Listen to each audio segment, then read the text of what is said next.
so many of you guys today. You're lucky, 10 people left. So I'm not that nervous because there's not a lot of you. Let's hope. Awesome. So, for the people that don't know who I am, my name is Ioana. I'm coming from Romania. Bati Palma. I'm coming actually, I came here 1.5 years ago to study. Since I was 13, I knew that I wanted to work within the fashion industry. When I was 15, I told my parents, look, this is what I want to do, this is my dream, I want to go to London, and I want to work in fashion, definitely. And they supported me. They were very, very supportive as parents. And when I was 18, I've applied for university, I came to London, and I've started my first year. The first year was good, but by the end of it, I realized that it's not exactly what I wanted to do. I went through some really tough times at the end of the first year, and somehow a shift happened. I realized that this is not what I want to do. Fashion is just a passion, but it's not going to be my life. I don't want to make it my life. I want to do something that can give me a satisfaction, an internal satisfaction, something for the community, something for everyone. So by the beginning of the second year, I just called my father one day and I told him, look, I was pretty scared to actually tell this to you, but I want to take a gap year. I don't want to actually continue with my studies. I'm not fully happy. They were shocked, but they were pretty supportive again. And I told them that I'm going to take 1 year to actually figure out what I really want to do, maybe apply for another course, look for a job. And I started working in hospitality, and I remember a very, very good conversation with my dad when I came back in December. I was very changed. I actually just wanted to travel the world. I wasn't focusing on my career anymore. Somehow 3 months were enough to just change my mind. And he brought me back to reality, and he told me that, look, you have involved us into your dream the first time, going to London, pursuing a career in fashion. Now you've involved us into your goal to actually take a gap year, and now you're telling me that you want to just travel. Think about the fact that we have invested a lot of our savings into your university. We could have went for several trips around the world, but we have given to you that money. And at that moment, I think everything just changed. I started crying and I realized that I took everything for granted. And I came back to London and I started working in a restaurant. I started to pay for all my bills, all my rent, everything. But somehow in that restaurant, it was no progression. As some people might know, it's kind of hard to actually learn a lot of skills. There's like a limited sum of skills you can learn there. And I found this job. I went to the interview and my observation day with Francis. I didn't fully understand what was it all about, but I was excited because in my last interview with Clary, she actually got me very excited. And I said, why not? Let's give it a shot. I don't have anything to lose. And the idea that I can have fun while making money at this young age is just incredible. Like, what could I have? Like, what could I expect more? And it was actually, yeah, it was a very good beginning. I was really positive.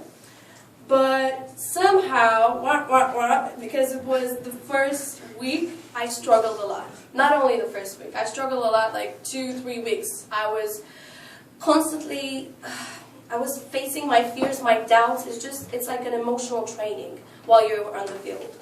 And I was constantly talking to Clary, Ludmil. I had a lot of doubts.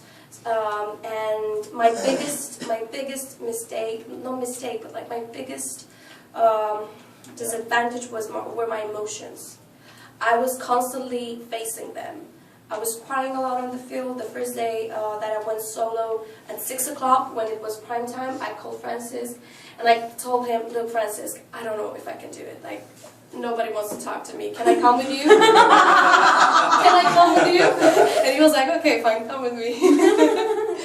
And yeah, so I didn't start it very well because the field actually put me in front of all my fears. I realized that I'm not that strong, but I can be strong. And whenever you're gonna have a bad day, just think about like when you have a cold shower. It's not like the most pleasant experience, but when you actually finish it, you feel refreshed. just think like this when you have a bad day, because it will really help. When I had the bad days, I felt refreshed after it because I went through it. And of course, I will remember a day, the first day that I rang the bell. It was a day when I was on 1 until 7:30, and I called Element. I was crying a little bit, and I said, Element, I don't know what to do. Like, I don't want to like end up doing 1 sale a day. That's just not fair. And he encouraged me, and in the next 30 minutes, I was on autopilot. I didn't even think. So I have to thank him for this, because he really helped me into realizing that I can actually do it. And of course, an advice for the people that are new. For me, what it really worked is to just be genuine. Like, take a little bit from everyone, hear from all the leaders, from all the people you look up to, but incorporate that into your personality. Like, make it yourself, be genuine. Like, I realize that if I'm genuine, people will like me. They can sense if you're genuine or not. So that was I think that is one of my strengths, and I really need to emphasize this whenever I'm talking to somebody. And I want to say something. In the road trip, something clicked for me. I realized that if I set my goals like straight, I can like maximize my everything. And I wrote the initials of my parents on my palm, and I wrote what I want to do in that day, and I did it. And it was really simple. And my goals for the future would be to open an office, like a business-to-business approach, either in Barcelona or in the center of London. And my personal goals first would be to actually have that day when I'm going to handle my parents an envelope with £6,000, because that is the sum that they actually have invested me in my first year, probably even more than that. I dream of that day when I can just give them all the money in one day and tell them, look, go around the world, have fun, it's your time now. And of course, I want to give some thanks. First, Element, I thanked you already. Thank you very much for that day. I will never forget it. I would like to thank Hayat, because in my training week, I went with her on the field, and I realized that you can actually have fun. You can literally have fun. I thought that was a great thing. Hayat, yeah, for sure. Definitely. I want to thank Suela for giving me a little bit of her cheekiness. Cheesy, like cheeky, like she was really helpful. She showed me that you can have fun, like Hayat. Yeah. And she has a very pleasant personality, and people like her. And I took that from her. I want to thank Bali for talking to me in the road trip. He actually really helped me.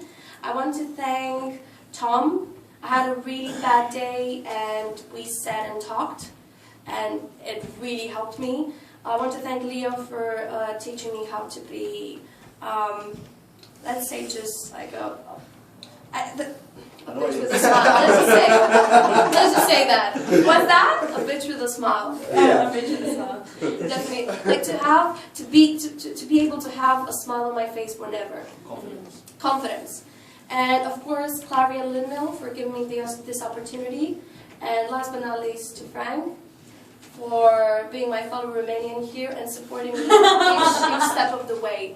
So, thank you very much. Hopefully it was lovely. Awesome. Thank you. And Good job. All right.